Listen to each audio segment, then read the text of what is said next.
көсөм, көрөгөч, данышман бабаларыбыз илгери эле айткан экен, өткөнүн билбеген келечекке жол таппайт деп.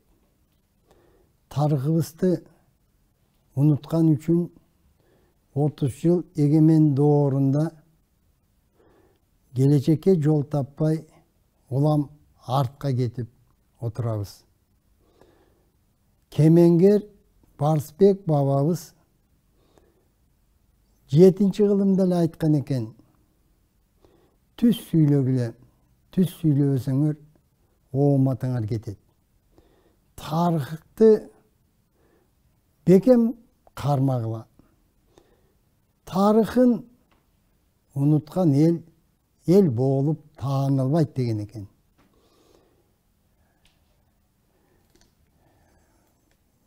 Жусуп Баласагун бабабыз Куттуу билим китебине минтип жазыптыр. Тарыхын сактабаган эл, өзүн сыйлабаган эл. Өзүн өзү сыйлабаса, ал элди ким сыйлайт деп. Демек, тарых анын орду, мааниси, маңызы өтө терең болгонун ушул макал-лакаптар, учкул сөздөр айтып турат. Дег эле бабаларыбыз тарыхты кандай деп баалап түшүнгөн. Тарых кыргыз нечен миң жыл бою түмөн түйшүк, чексиз азап, орду толгуз жоготуу менен тапкан тажрыйба, акыл, кийинки муундарга калтырган мурас, үлгү, насаат, сабак жана турмуш мектеби болгон. Тарых бөлөк элдер, мамлекеттер жүргүзгөн мадани, диний, рухий баскынчылыкка туруштук берип, кыргызды сактап келген улуу түбөлүк күч болгон. Тарых улуттук эс тутумду өчүрбөй, аны алоолонтуп, тынбай күйгүзүп турган ыйык от болгон. Улуттук эс тутумун жоготкон адам рухий майып деп койчу экен бабаларыбыз. Тарых миллиондогон адамдарды биримдикке, ынтымакка чакырып, башын коштурган касиеттүү, улуу, сыйкырдуу күч болгон. Тарыхын унуткан эл өзүн тааныбай, өзүнүн ким экенин билбей, көрүнгөн элди ээчип, этегине илешип, көшөкөрлөнүп, кошоматтанып жашаганга аргасыз болот экен. Муну кийинки 100 жыл бою өткөн кыргыз тарыхы толук тастыктап турат. Эми тарыхка кайрылсак, кыргыздын алгачкы түпкү бабаларынын жаралып пайда болгон доорун илим минтип мүнөздөйт. Мына менин колумда Кытай окумуштуу тарыхчысы Анвар Байтур 1985 жылы жазып кеткен эмгек. Анын көчүрмөсү бул китепте Кыргыз тарыхы деп аталат. Бул китепти 2003 жылы кыргыз тилине академик Плоских, Хакеев, Андашев жана башка окумуштуулар которгон. Демек, бул илимий китеп. Бул китепте Анвар Байтур агиши Түрк жана Кытай мамлекеттеринин жогорку окуу жайларында тарых жөнүндө сабак берген киши. Агиши минтип жазыптыр. Китептин 14-чү бетинде.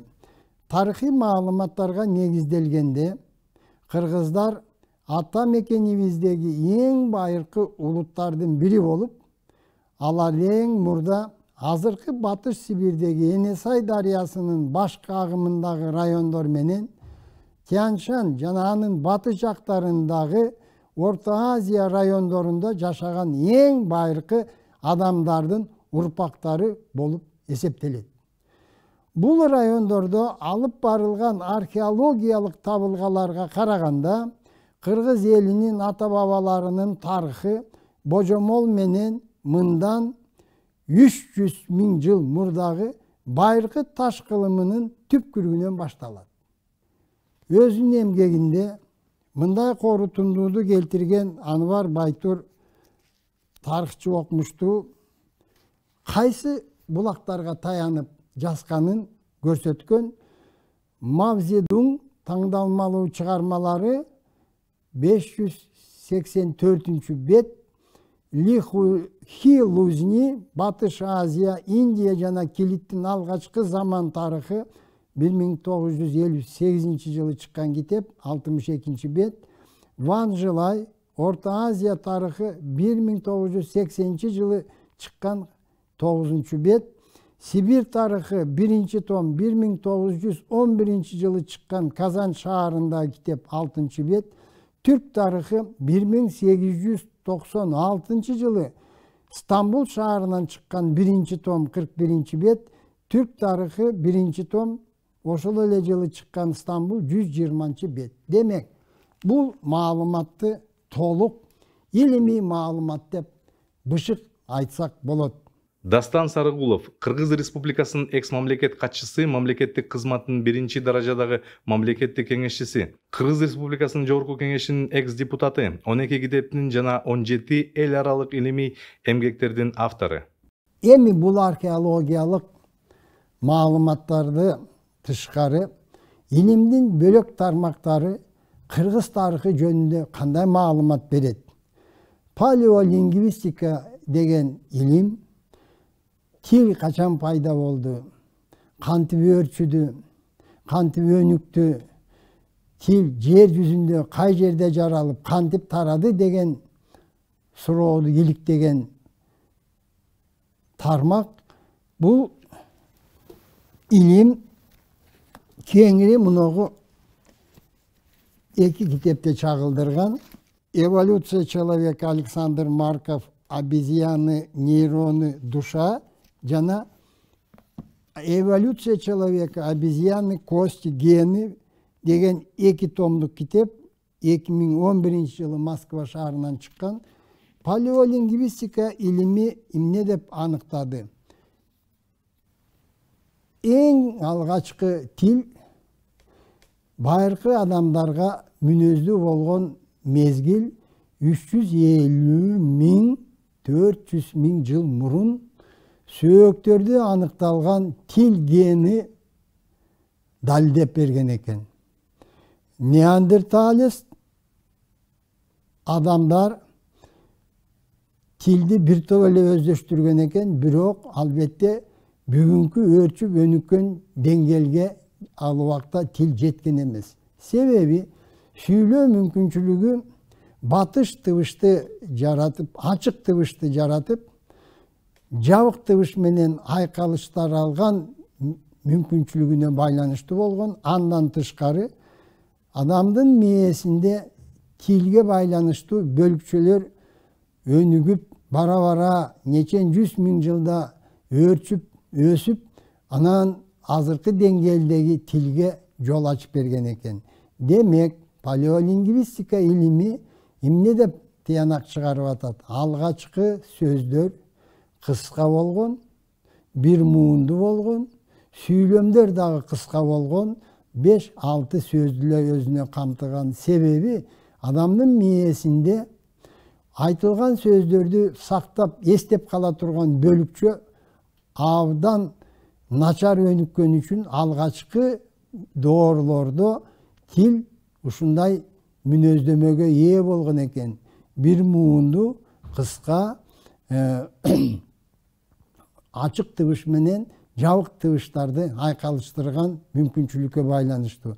Эгерде кыргыз тилин алсак, адам өзүн тааныганда алгачкы сөздөр баш, чач, көз, тиш, тил, сан, бут, кол байкасак, bir muğundu kıska sözdür. Adam balası can janivarlарды taanıganda it deyt, uy deyt, at deyt, tö deyt. Oşol ele sözdür misali orus dilinde korova 3 muğundu söz, sabaka 3 muğundu söz. Bu sözdür adamzatın süйлөө мүмкүнчүлүгү örçü önükкен убакытта жаралган сөздөр деп палеолингвистика илими тастыктайт. Эгерде табиятты бабаларыбыз тааныган сөздөрдү азыр карап көрсөк, ай, күн, жер, суу, таш, сай, кыр, ушундай сөздөр adamdарды бири-бири менен байланыштырган сөздөр. Бар, кел, кет, ал, кач, жут, кес, тур. Мына ушунун баары бир муунду кыска сөздөр. Кыргыз тилинде эмне мүнөздүү артыкчылыктар? Кыргыз тилинде эркек, аял мүчө белгилери жок. Мужской, женский, средний род деген түшүндүрмөлөр кыргыз тилинде жок. Себеби кыргыз тили матриархат доорунан, патриархат доорунан кыйла мурун калыптанып калган. Кыргыз тилинин бир өзгөчөлүгү сөз мүчөлөрү, сүйлөө мүчөлөрү кай жерде орун албасын, сөздүн мазмуну өзгөрүлбөйт. Андан тышкары кыргыз тилинде көп санды бир сан менен айтат. Атчандар келди дейт. Ел тарап кетти дейт. Көпчүлүк чогулуп калды дейт. Мына бул эмненин белгиси? Эсеп пайда боло электе кыргыз тили калыптанып калгандын белгиси. Эми тереңдетпей тилдин, кыргыз тилинин тарыхта кайсы доордо анык болгону жөнүндө кыска маалымат берейин. Эң алды шумер тили менен кыргыз тилинин байланышы барбы деген суроо өтө маанилүү. Окумуштуулар шумер тили кайсы тилге жакын болгон деп бир кылым иликтеп изилдеп, уногу китеп 2 том Генезис тюрко-тюркского языка берде Сиэтл деген шаарда 2018 жылы жарык көргөн. Америкада 2 том, 1 том. Bu dagы ошол жылы жазылган 1 том Генезис тюрко-тюркского языка деген на основе клинописи эмгек. Бул илимий эмгек. 1 томунда шумер элинин тили кандай тил болгон деген талаш тартыш, ар кандай божомолду иликтеп баарын тарыхын жазган. А 2 томунда бизге өтө кызык, өтө маанилүү жаңылык келтирилген. Чопо жазууларынын биринде толук сүйлөмдөр табылып атат. Ошонун бир сүйлөмү мындай экен: 1 ары 16 ок барабар деп. Демек, ал убакта акча пайда боло элек доордо буюмдарды бири-бирине алмашканда 1 ары, 1 бал челеке 16 ок берген экен. Мына бул сүйлөм ушундай которулуп атат: 1 ары 16 ок барабар. Албетте бул кайсы тил? Албетте кыргыздын тили. Шумер элдери көп улуттуу элдер болгон. Элдердин курамынан түзүлгөн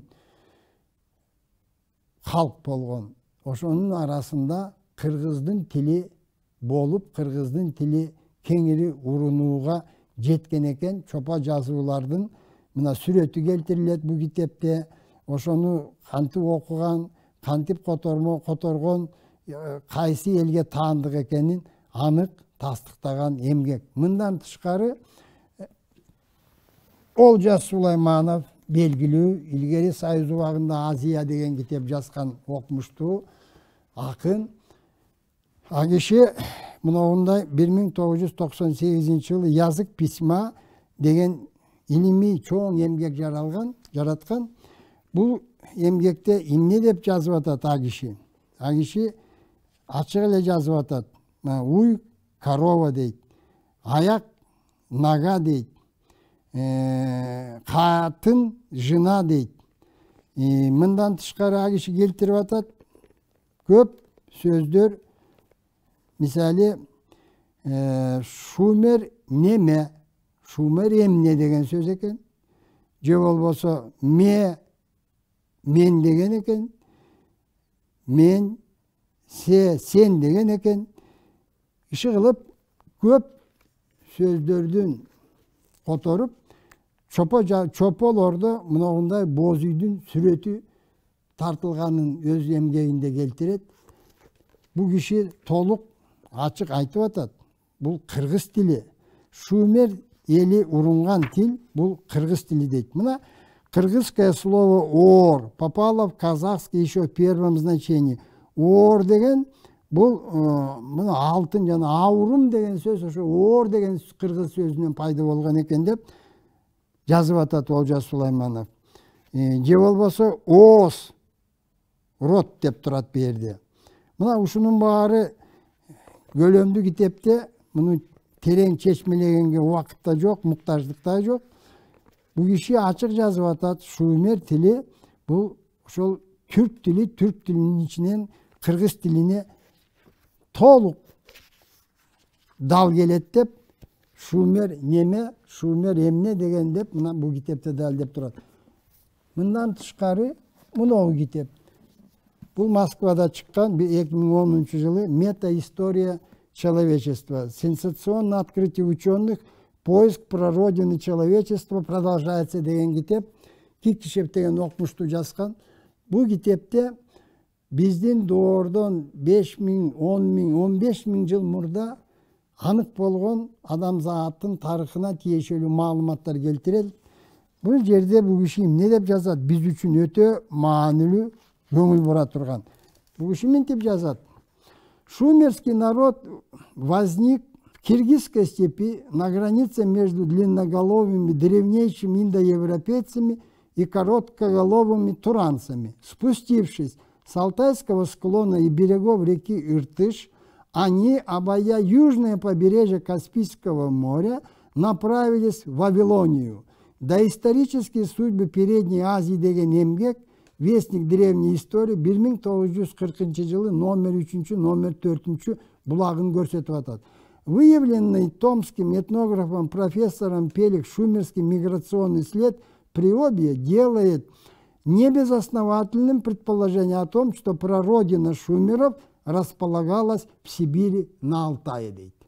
Мындан тышкары мынтип жазып атат. В Великом Шумере все люди говорили на одном языке, жили в мире друг с другом, не было страха, зависти, ни один человек не соперничал с другим за власть и богатство, никто не нападал на соседа и не проливал его крови. Великий Шумер – страна божественных законов, и соседние с ним земли лежали далеко на западе страны. Но бу жерде дагы бир көңүл бура турган маалымат, ал бу жерде мынтип атат. В эпической литературе шумеров есть упоминание о таинственной земле, лежащей в дальних краях на востоке Чыгышта, за горными перевалами, где обитали боги. Шумерским раем было царство Ар-Ата, богатое золотом, серебром. Шумеры назвали райскую долину «земля живых». Арата состоит из двух слов. Ар – человек, арвак, ата – отец, что можно перевести как отечество. Же аталардын арбактары жаткан жер деген мааниде шумерлер калтырган экен. Булар мынтип айтып атат. Колыма в переводе шумерского «нижняя страна», но это название быстрее соответствует слову «родина». Название реки Индигирка можно перевести как «владычица богов». Эпитет богини Инаны шумерский «денгир». Теңир деген сөз шумер элинде жараткан дегенди түшүндүргөн экен. Мынау китеп Америкада чыккан Лео Аппенхейм «Древняя Месопотамия». Бул киши Чикаго шаарында жогорку окуу жайында сабак берген. Бул киши мынтип жазып атат. В Вавилонии со времен Саргона Аккадского и вплоть до периода Хаммурапи имя царя писалось детерминативом «денгир» – «бог», которым обычно обозначались боги и различные предметы поклонения. Кыргыздын теңир деген сөзү падышалардын ысмы менен кошо айтылчу экен. Теңир деп теңирдин buyruğu menen bilik жүргүзгөн padişah деген маанide. Sargon Akkad биздин доордон 2316-жылы туулуп, биздин доордон 2261-жылы 52 жашта дүйнө салган экен. Мына бул китептердин баары эмнени бышык далилдеп атат? Биздин бабаларыбыз Шумер элинин курамында орчунду ордун ээлеп, кыргыз тили, кыргыз ынанымдары, дүйнө таанымы, теңир деген түшүнүктөрү Шумер элинин падышаларынан баштап карапайым адамга чейин урунулганы чопо жазуулардан аныкталып турат. Менин колумда Языки мира, тюркские языки деген китеп. Бул Москва шаарынан чыккан, Илимдер академия тарабынан жарык көргөн. Бу жерде түрк тилдерин мындай мүнөздөмөйт. Согласно известной гипотезе Ильи Свитича, вместе с уральской, дравидийской, индоевропейской, семито-хамитской и картверскими языковыми семьями, которые объединялись на основе генетического родства в единую настратическую макросемью. Мындайча айтканда, эң байыркы тилдердин 5 тобу, ошонун 1 тобу Алтай топ тил экен. Бу китепте минтип жазып атат. Согласно представлению Ильи Свитича, алтайская общность распалась значительно раньше остальных 5 языковых общностей, входящих в настратическую макросемью. Современные исследования относят период распада алтайского праязыка к 10-му, 12-му, 14-му тысячелетию до нашей эры. Демек, Алтай топ тили кайсы тилдерден турат? Түрк тилдер 36 тил, Моңгол өрөт калмак тобу, туңгус манжур, корей жана жапон тили. Бул илимий тыянак кайсы китептен табабыз? Мына берде китеп Атлас языков мира, происхождение развития языков во всем мире, Лондон шаарында 1996-жылы чыккан китеп. Бул илимий китеп. Мына бул китепте ачык эле минтип келтирилген. Эң байыркы тилдердин бири Алтай тилдери. Алтай тилдер мына түрк тилдерден турат. Моңгол, туңгус манжур, корей, япон тилдери. Анан түрк тилдердин тизмеси, моңгол тилдердин тизмеси, манжур тилдердин тизмеси келтирилген. Бул илимий эмгектер эмнени дааны көрсөтүп атат? Биздин кыргыз тили эң байыркы тилдердин бири экени талашсыз аныкталганы биз күбө болуп отурабыз. Мындан тышкары тилге байланыштуу дагы бир жаңы маалымат бар. Бу тил илдеген окумуштуулар аныктаптыр. Кыргыз тилинде түпкү сүйлөм сөздөрдөн 78% кыска бир муунду экен. Кийин сүйлөө мүмкүнчүлүгү өнүккөн сайын мурдагы сөздөргө жаңы тыбышты чаптап, жаңы сөздөр жаратыла берген. Мисалы баш, башкарма, башчы, башкесер, же болбосо уй, уйчу, кой, койчу. Ушул сөздөрдүн пайда болушу эмнени көрсөтүп турат? Сүйлөө мүмкүнчүлүгү өрчүп, өнүккөн сайын мурдагы урунууга кирип калган сөздөргө жаңы тыбышты чаптап эле, жаңы мааниде, жаңы мазмунда сөздөрдү жарата берген. Тарыхтын маанисин учкай мен айтып кеттим. Мына китеп Кыргыз эл санжырасы 2015-жылы Кызыл суу кыргыз басмасынан чыккан, араб жазуусу менен кыргыз тилинде. Төлөк Төрөкан Аксакал санжырачы эмгегин элине арнап, кийин кириллицага которулуп, 2016-жылы мына кириллица менен чыкты. Бул китепте бизге өтө маанилүү, кызык кыргыз зар заман китеп жөнүндө маалымат болуп атат. Төлөк Аксакал минтип жазып атат. Кыргыз зар заман деген китеп башында Бакабут деген жазуу менен жазылган. Тарых бир канча миң жыл өткөн соң көөнөрүп кетип, бул жазууну билген, окуган Моңолбай деген адам эле калган болуп, 1383 жылы бул китепти кийинки муундар окуй билсин деп араб тамга менен кумурска жазууга көчүрүлгөн. Кумурска жазуу деп Кытайдын иероглиф жазуусун айтып атат бул киши. Мына ушул китеп кыргыздын тарыхын камтыган, бир нече миң жыл өттү деп атат бул китепте. Байыркы рун кыргыз жазуусу жөнүндө сөз болуп атат. Ошол китепти араб тамгага кумурска жазууга которгондо 120 000 кой ортого чогулган экен. Берде минтип маалымат берип атат. 90 000 туяк коюм бар, бүтүн иштеткиле деп арнаган экен Моңолбай. Андан кийин 45 000 койду кимдер берген экен? Токтамат, Кудаяр, Кудайшүкүр, Арзымат, Эминбай, Сартбай, Тоголок, Майтык, тизмелери узун 120 000 койду бүгүнкү базардын баасы менен бааласак 15 миллион доллар болуп атат. Биздин бабаларыбыз 1300 жыл мурун келечек муундарына кам көрүп, тарыхын билип жүрсүн, ким экенин таанып жүрсүн, тарыхка таянып жүрсүн деген максат менен 15 миллион долларды чыгым кылып, бизге Кыргыз Арзаман китебин калтырган экен. Эгемен доорунда 30 жыл өттү, казнадан 30 миллиард доллар уурдалып тонолгону кесиптер байма-бай жазып чыкты. 30 миллиард доллар сол чөнтөккө кетип отурса, кыргыз тарыхына 30 миллион доллар сарптаганыбыз тарыхка маани бербей калганыбыздын ачык далили. Дастан Сарыгулов, Кыргыз Республикасынын экс-мамлекет катчысы, мамлекеттик кызматтын 1-чи даражадагы мамлекеттик кеңешчиси, Кыргыз Республикасынын Жогорку Кеңешинин экс-депутаты, 12 китептин жана 17 эл аралык илимий эмгектердин автору. Кыргыз тили жөнүндө мына китепте маалымат бар. Бул 2019 жылы Иркутск шаарында чыккан экен. Илимий китеп. Байыркы кыргыздар жөнүндө илимий маалыматтар.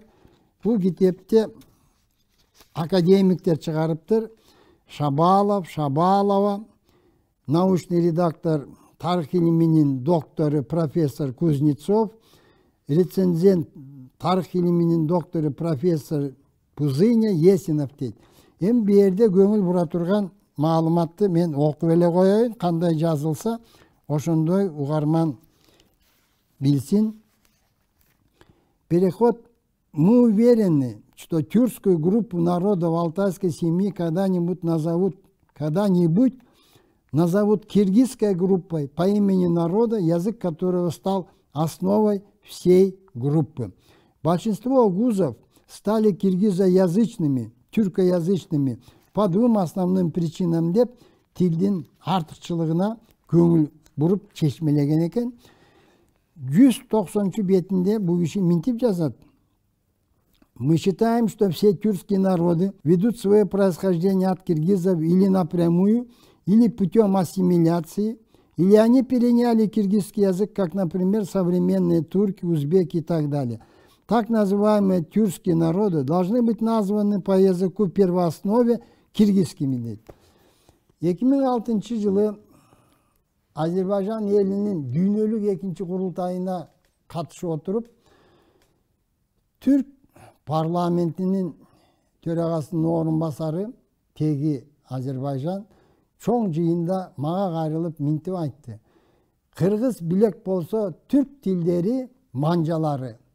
Кыргыз тилин биздин эне тилибиздин түп нускасы катары ыйык тутуп бекем сактагыла деп мага кайрылганы эсимде. Демек, тилдин байыркылыгы, тилдин касиети, өзгөчөлүгү, дүйнөдө теңдешсиз манас дастанын жаратканы кыргыз үчүн сыймык, биз үчүн даңк, бабалардын баркы, биздин улуу маданияттын тамыры өтө терең, нечен миң жылдар бою тарыхтын тереңине жатканын далилдеп турат.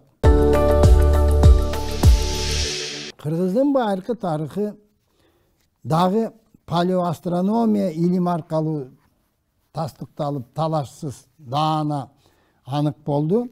Менің қолымда мынандай илимий журнал бар. Каменный век, Северной, Средней и Восточной Азии деген журнал. СССР Илимдер Академиясы 1985 жылы шығарған. Мына ушу жерде ай календары жөнүндө кеңири маалымат бар. Ай календары 24.000 жыл мурун жасалганы анық болуп атат. Азырдагы бул табылга иликтенип, бул жыл санак экенин анық болгону, ошол ай календарда ай качан толуп, качан жаңырып, качан тогол болгону берде толук аныкталып чыгып атат. Мындан тышкары дагы бир илимий журнал бар. Российская академия наук, Сибирское отделение, Институт археологии 1992 жылы. История, культура Востока Азии, Святилище Малая Медведица деген илимий макаланы тарых илиминин доктору Ларичев жазып чыккан. Бул жерде өтө кызык маалымат. Мен баарын айтып отурбайын. Негизи жылдыздардын ташка чегилген сүрөттөрү 50.000 жыл мурда Хакас жеринде, Сандык өрөөнүндө, Аксы дарыянын боюнда жайгашкан Каратоо аскаларында нечен миңдеген жылдыздардын сүрөтү чегилгени. Бул сүрөттөр 50.000 жыл мурун, 40.000 жыл мурун, 30.000 жыл мурун, 20.000 жыл мурун чегилгени илимий аныкталганы маалыматтанат берди. Мындан тышкары жылдыздардын, топ жылдыздардын азыр биз жакшы билген Жетиген жылдызы, Тараза жылдызы, Босого жылдызы, дагы бөлөк түркүн жылдыздардын сүрөттөрү чегилгени. Ошол сүрөттөрдө тогол көрүнүшү чегилгени. Тоголду кыргыздан башка бир да дүйнөдө эл билбейт. Тогол деп үркөр топ жылдыз ай менен жер менен тогошкону бир сызыкка дал келгенде аба ырайы өзгөрүлүп, жагымсыз күндөр жаралып, ден соолуктарга коркунуч келип, эски оорулар козголгону ошол байыркы доордо эле аныкталып, кийинки урпактар унутпай билип жүрсүн деп бабаларыбыз ташка чеккен экен. Бул байкоолор 50.000 жыл тынбай жүргүзүлүп, аягы ушу биздин доордо токтолгон экен. Мына Макмал өрөөнүндө Жалал Абад областында Саймалы таштын сүрөттөрү ошол биздин доордон 2000 жыл мурун башталып, биздин доордун 2-4 кылымдарында аякталган экен. Ал убакта ошол сүрөттөр жыл санак болгон. Качан айдап себиш керек, качан аңчылык кылууга болбойт, качан аңчылык кылыш керек, качан балдар төрөлүш керек, качан кайсы турмуш тиричиликке мүнөздүү иш-чараларды жылдыздарга ылайыкташтырып жүргүзүүнүн бүт баарын сүрөттөрү көрсөтүлгөн. Эми кыргыздын тарыхына кайта кайрылып келсек, мен мына колумда Непал мамлекетинде Манаслуу деген чоку, бийиктиги 8163 метр. Манас улуу деген түшүнүктүү улуу Манастын чокусу деп. Бул чокуга жергиликтүү калк альпинисттерге уруксат бербей, аны ыйык тутуп, 1952 жылы алгачкы биринчи жолу Япон альпинисттери чокуга чыккан экен. Азыр дагы көп уруксат бербейт Непал эли, Непал мамлекети. Жер суулардын аталышына азыр кыска убакыт бөлөлүк. Кыргыз жер суу аттары дүйнө жүзүнөн тараганы кыргыздын байыркы бай тарыхын далилдейт.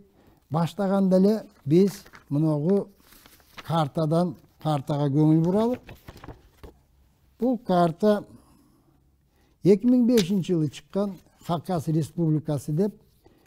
Мына бул карта өтө масштаб чоң. Bir kartada Хакас жеринин бүт Коктук олот, Чоку кыр, Дария көл баары мүнөздөлөт.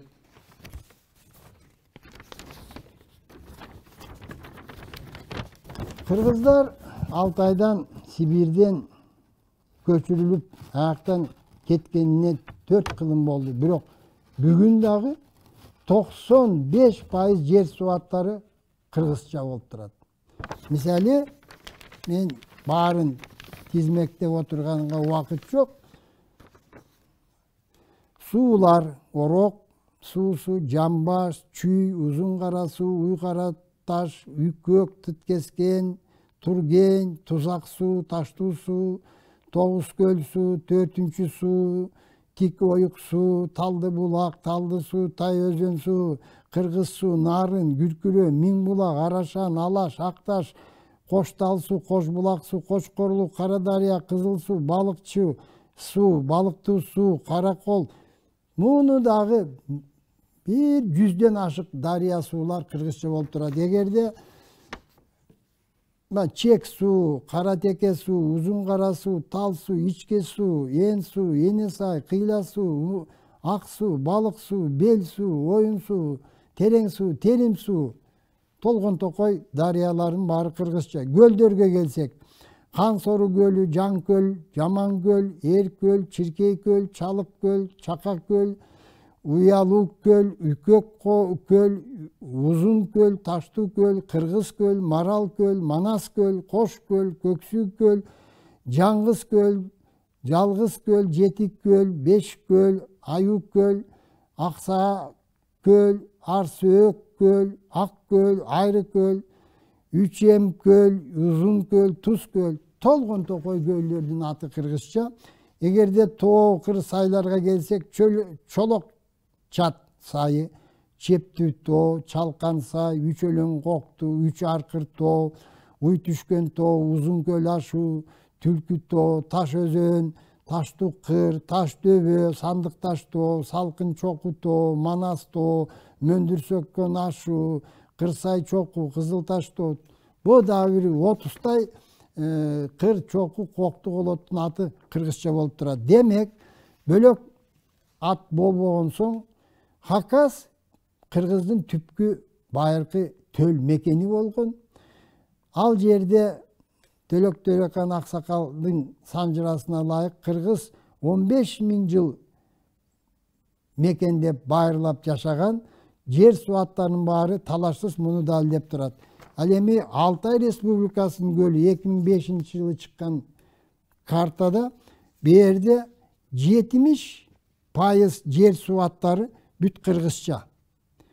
Эми убакытты бөлбөйлөй коелук. Бу жерде Беш өзөн, Кашкыр тоо, Тереңди суу, Күркүрө таш, Терең көл, Алтын аяк, Кара кыр, Эчкили тоо, бүт эле кыргызча аттар талашсыз бу бабаларыбыздын мекени болгонун аныктап турат. Мындан тышкары биз Манас бабабыздын ысмы кыргыздар жанагы эле Непал мамлекеттен тышкары кай жерге коюлган. Мына Манас энциклопедиясы, бул китеп илимий китеп. Манас топоним Дагестандын Ленин районундагы курорт. Манас топоним Дагестандын Ленин районундагы аймагындагы темир жол станция. Манас топоним Индиянын түндүк чыгышы менен Бутандагы дарыя, Брахмапутранын оң куймасы, узундугу 400 километр, Гималай тоолорунан башталат. Бу Манас дарыя. Суунун көлөмүнө келсек, Нарын дарыясынын орто агымы жыл бою ортого эсептегенде 1 секундта 400 куб суу агат. Индиядагы Манас дарыяда 1 секундта 5000 куб суу агат. 1 секундта 5000 куб суу агат. Ушу дарыянын орто агымында корук бар. 80.000 гектар аянты ээлеген. Бул корукта илимий изилдөө иштерин жүргүзүүгө тыюу салынган. Бул корукта отун камдоо жумуштарынын баарына тыюу салынган. Ыйык тутуп, бул корукту келечек муундарга ошо бойдон кандай жаралса ошондой сактап өткөрөлүк деген Индия мамлекетинин саясаты. Манас топоним Казакстан аймагындагы тоолуу жер, жайлоо, Эртиш дарыясынын баш жагында, шалбалуу тала. Манас топоним Казакстан Жамбыл область аймагындагы бейит, мазар. Манас топоним Казакстан Жамбыл областы Луговой районунда аймагындагы кыштоо. Манас топоним Кыргызстандын Нарын областында аймагындагы кыштоо. Манас топоним Кытайдын батышындагы дарыя, Чыгыш Тянь-Шандын түндүк капталындагы дарыялардын эң ириси. Ирен Хабыр массивиндеги мөңгүлөрдөн башталат, узундугу 400 километр, 20-кылымдын 40-жылдарына чейин Айран көлгө куйган. Манас топоним Орто Азияда, орто кылымдарда жайгашкан бийик тоолуу өлкөнүн ысмы. Фарс тилинде жазылган Кудат ал ааламда жолугат. Биз мындай мамлекет бар экенин укканда жок болушубуз керек. Манас топоним Өзбекстандын Самарканд жана Сурхан дарыя областтарында жайгашкан канал. Зарапшан дарыясынын чөлкөмүндө биздин заманга чейин 1-миңжылдыкта курулган. Манас деп аталган. Эми Манас деп жер жүзүндө мына Манас ара бар, Манас Цо топоним Тибеттин түштүк батышында Гималай тоо кыркаларынын түндүк этегиндеги көл. Бийиктиги 3500 метр бийиктигинде, аянты 500.000 чарчы километр. Ошо жерге барган жердештерибиз айтып атат, бул көлдү жергиликтүү калк ыйык тутат экен, көлгө түшкөнгө тыюу салынып, ошону көзөмөлдөгөн полиция машинасы менен көлдү тынбай айланып турат дейт. Биз ушу Манас ауыл топоним Дагестан Республикасынын Буйнак районунда жайгашкан кыштак. Манас ашу азыркы Талдык Оргон областынын чөлкөмүндөгү Тарбагатай тоо кыркасынын ашууларынын биринин энчилүү аты. Дагы 1-2 барак айта берсек болот. Манаслуу топоним Гималай тоо системасындагы зор бийик тоо тобу. Непал мамлекетинин борбордук бөлүгүндө жер бетиндеги эң бийик тоолордун катарына кирет. Бийиктиги 8128 метр. Тоонун башы чокуу, бөлүгү тик, аска зоолуу, ага чыгуу өтө кыйын. Чокуга биринчи жолу жергиликтүү Шерп Гиалсен Норгу Жапон экспедиция менен 1952-жылы чыккан.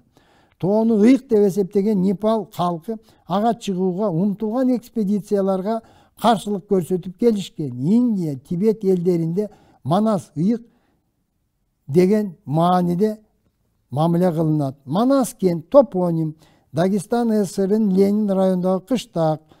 Манас мөңгү, Манас өзөн топоним. Убакыт аз. Кыргыз жер суаттары Алтай Сибирде мына Энесай, Төлөк Төрөкан Аксакал жазып атат. Бабаларыбыз ошо жерге барганда ал ээн экен. Ээн сай деп атап, бир нече миң жыл бою мекен кылып байырлагандан кийин бул ээн сай болбой эле бизге Энесай болду деп Энесай дарыясы. Миңөсөн, Миңсынс деген азыр ысым, Краснояр, Кызыл Жар деген ысым, жер суаттары Саратов, Сары тоо, же болбосо мына орус тилине кирип кеткен биздин сөздөр ич тон, сырткы сары тон, шымды ички тон деген. Ич тон деген сөздөн ыштан деген орустун сөзү пайда болду. Же болбосо езда деген орустун сөзү кыргыздын ооздо деген сөзүнөн пайда болгон. Эгерде ооздоктоо ойнсоң ала качып кетет. Мына Есаул деген аскер наамы бул айылдын ээси деген мааниде кыргыздан орус тилге өтүп кеткен. Же болбосо курганный культура деп коет. Дөбө маданияты. Курган деген сөз кыргыздын сөзү. Кур деген сөздөн, курулган деген сөздөн. Өзүбүздүн сөзүбүздү өзүбүз тааныбай, бөлөк элге таандык кылганыбыз албетте кейиштүү көрүнүш болуп атат. Эми дагы сөзүбүздү улансак, кыргыз тарыхына тиешелүү толгон токой маалыматтарды Афанасий, Андрон, Карасук, анан Тоогар таштык маданияттары 4,5 миң жыл мезгилди камтыган, баары биринчи жолу казылып аныкталган Хакас жери. Кыска Хакас жерине мүнөздөмө берсек, бу биздин түпкү мекен. Бүгүн Хакасия жери дүйнө жүзүндө археологдордун Меккеси деген атка конду. Эмне үчүн? Анткени Хакас жери Кыргызстандын жарым аянтын ээлейт, бирок 51 миң тарыхый эстеликтер коргоого алынган.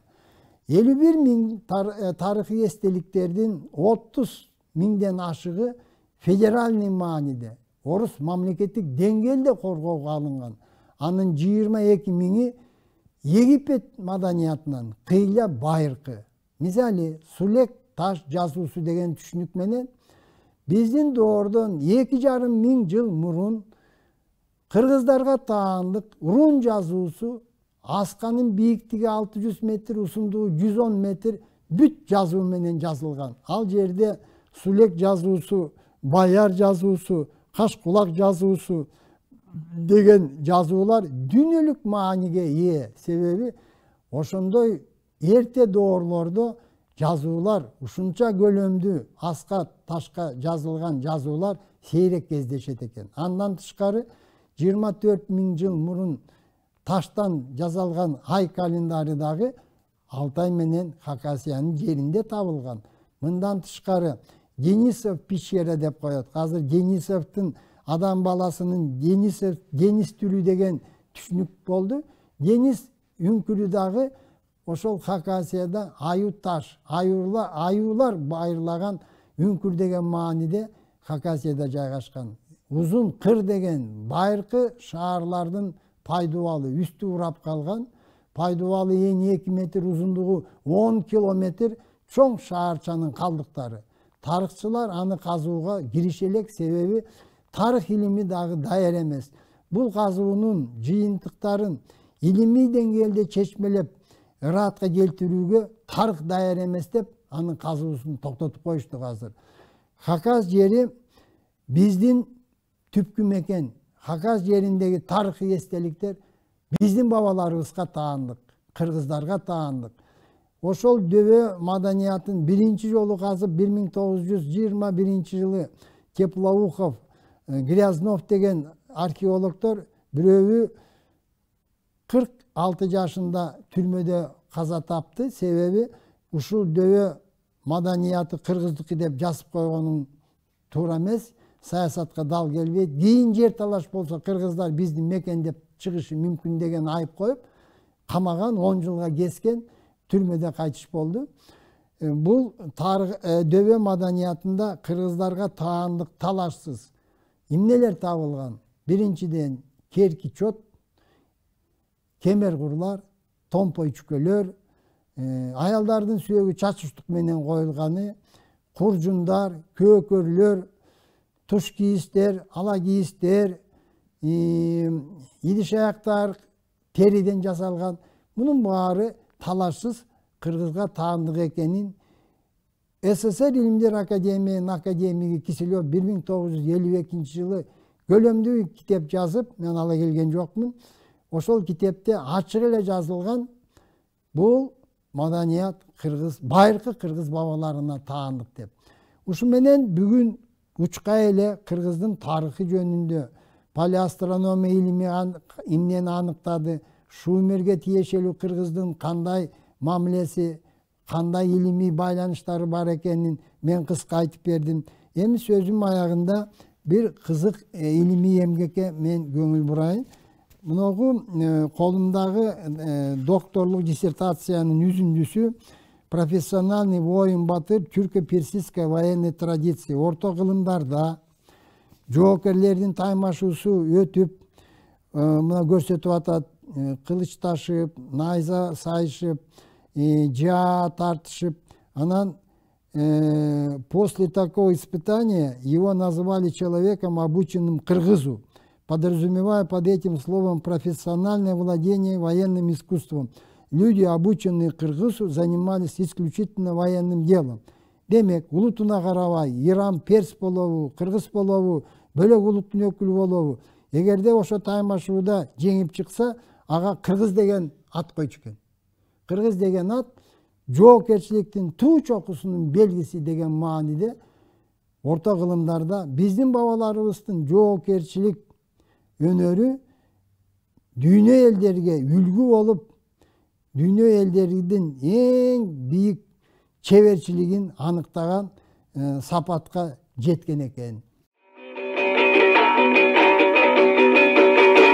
Кыргыздын байыркы тарыхын талашсыз тастыктаган палеогенетика илими бар.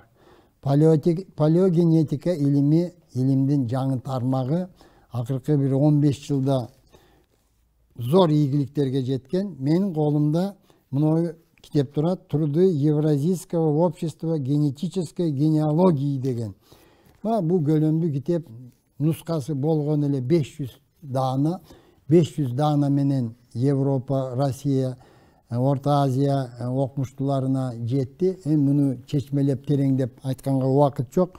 Бу жерде палеогенетика жана кыргызга кандай байланыштуу деген маселеге эле токтолуп кетейин. Кыргыздын ДНКсы аныкталган R1A1 SNP Z93 гаплогруппасы. Мына бул палеогенетика илими минтет. Гаплотип ДНК М45 имеет возраст 40 тысяч лет. Потомок гаплотипа М45 гаплогруппа R зародилась 35 тысяч лет назад. Потомок гаплогруппы R, гаплогруппа R1A появилась 16 тысяч лет назад. В результате мутации R1A 12 тысяч лет назад появилась гаплогруппа R1A1. Кыргызы, северные индийцы, южные славяне. Процент носителей R1A1 украинцы 44, 100 адамдан 43, белорус 39, түндүктөгү орустар 43, Бенгалияда брахмандар 72, кыргыздар 63. Ар бир 100 кыргызда 63 кыргыз R1A1 гаплогруппа менен жүрүп атат. Демек, бул талашсыз биздин өтө байыркы тарыхыбызды аныктап, далилдеп турат. Мына кыргыздын ДНКсы өтө кызык. Осман империянын түптөгөн Осман султандарынын ДНКсын окумуштуулар иликтеп, аны аныктап чыкты. R1A1 SNP Z93. Окумуштуулар кызыгып, түрк элинде ошол гаплогруппа менен канча адам жашайт деген маселени 5.000 адамдын гаплогруппасы ошого ылайык болгон экен. Алар азыр таң калып атат. Ушундай зор Осман кандыгын кантип ушу 5.000 адам түптөгөн.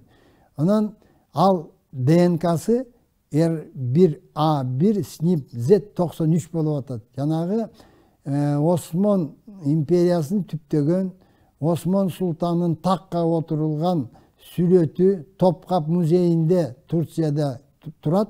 Ошол сүрөттө борбордо Осман султаны такка отурганы, оң жагында ал ишенип, ал таянган 3 кыргыз, калпакчан, куралчан сүрөттө тагылып турат. Демек, кыргыздардын дагы Осман империянын түптөлүшүнө зор салымы бар экенин талашсыз ошол сүрөттөн биз көрсөк болот.